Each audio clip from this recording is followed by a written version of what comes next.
I never told anyone this before. Not out loud. Not like this. But 3 months ago I looked at the people who raised me, and decided I was done bleeding for them. My name is Ethan. I'm 34. I run a preschool downtown. Every day I clean paint off tiny fingers, mediate wars over the last blue crayon, and tell 5-year-olds that it's okay to feel big feelings. I thought I'd learned how to do that for myself too. I was wrong. Growing up in that house felt like living inside a scale that was permanently tipped. My sister, Lauren, was always the heavy side. Loud laugh. Louder opinions. The kind of person who could walk into a room and make everyone lean toward her gravity without trying. Dad called it charisma. I called it gravity because it pulled everything, money, time, attention, straight toward her. And me? I was the counterweight nobody noticed until something needed balancing. When I was 11 she borrowed the $75 I'd saved from shoveling driveways. Said she needed new sneakers for tryouts. Dad shrugged when I asked where my money went. She's got potential, he said. You've got patience. He said it like a compliment. I stared at the empty coffee can under my bed and felt something small and permanent fold up inside me. Years stacked like that. Paper routes at dawn so she could have the glittery pom-poms. My first summer job earnings vanishing into her prom dress because you don't even go to dances anyway. Dad's voice every time. That's what brothers do, Ethan. They step up. Lauren never stepped up. She stepped over. I left for college on scholarships and loans I paid myself. Built a life with quiet corners, books, children who say thank you when you tie their shoes. I thought distance would change the math. It didn't. Lauren kept calling. First it was small. Then it was a minivan. She phoned me at work one Tuesday. I was rocking a sleepy 3-year-old.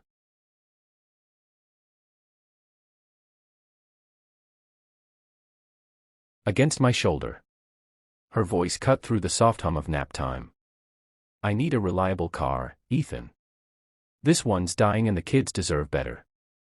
No hello. No how are you? I asked about used options.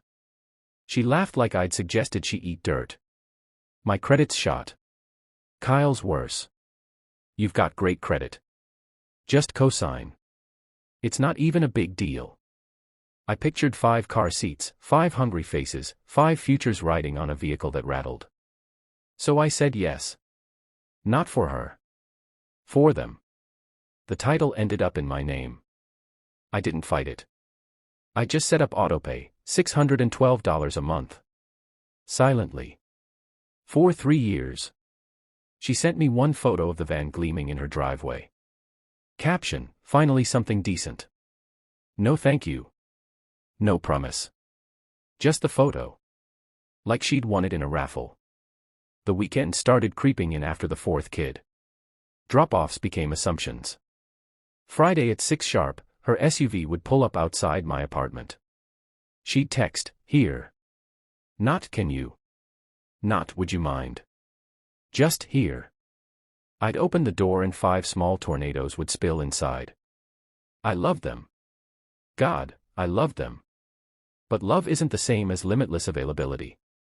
Every Sunday night I'd collapse on the couch, ears ringing, body heavy, staring at the ceiling like it owed me silence. I tried talking. Lauren, I can't do every weekend. I need rest. She snorted. Rest. You color all day. What are you tired from? Dad backed her up the way he always did. She's got her hands full, Ethan. Family helps family. I asked why Kyle's hands were never full. Dad's face tightened. Don't start. The announcement came at Dad's birthday barbecue. 40-something people in the backyard. Smoke curling from the grill. Plastic cups sweating in the heat. Lauren stood on the patio steps like she was accepting an award. She raised her voice so everyone could hear. Big news, everybody. Ethan's agreed.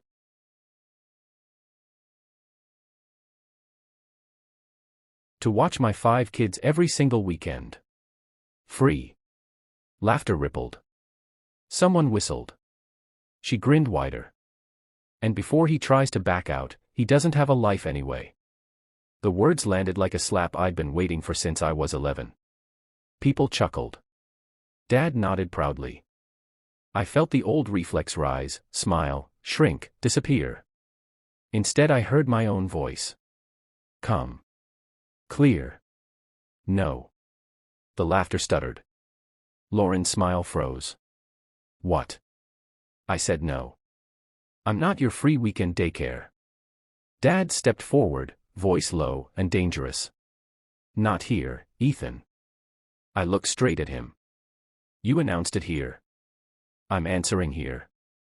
Lauren rolled her eyes. After everything we've done for you. I almost laughed. Everything. Dad's face darkened. If you won't help your sister, don't come crying when you need something. There it was.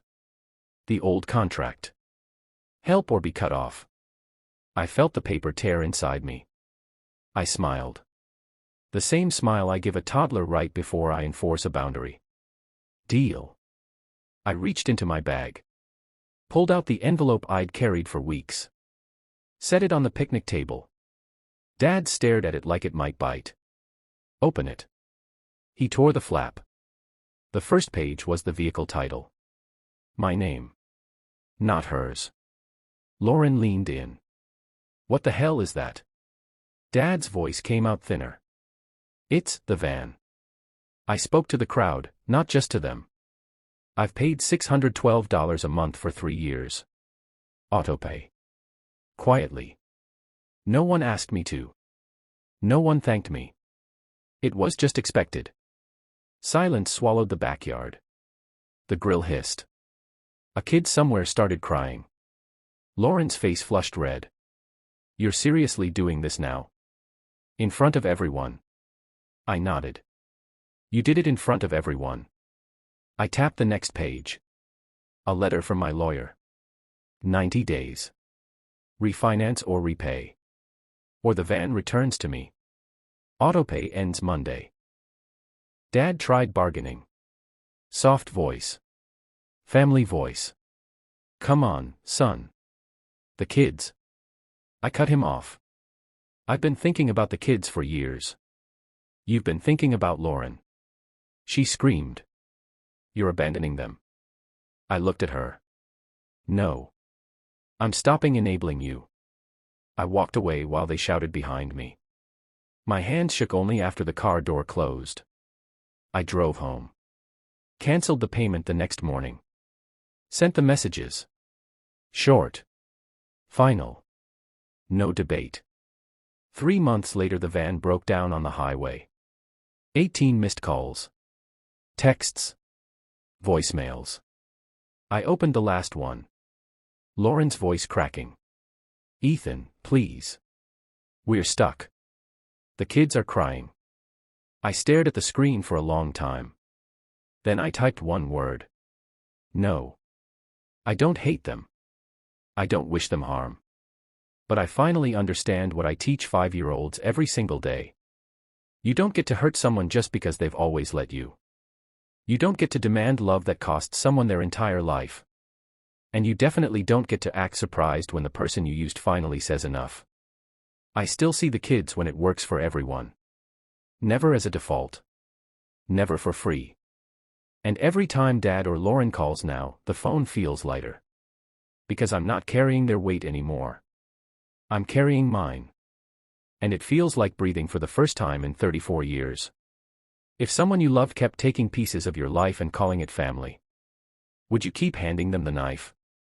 Or would you finally walk away? Tell me in the comments. I read every one.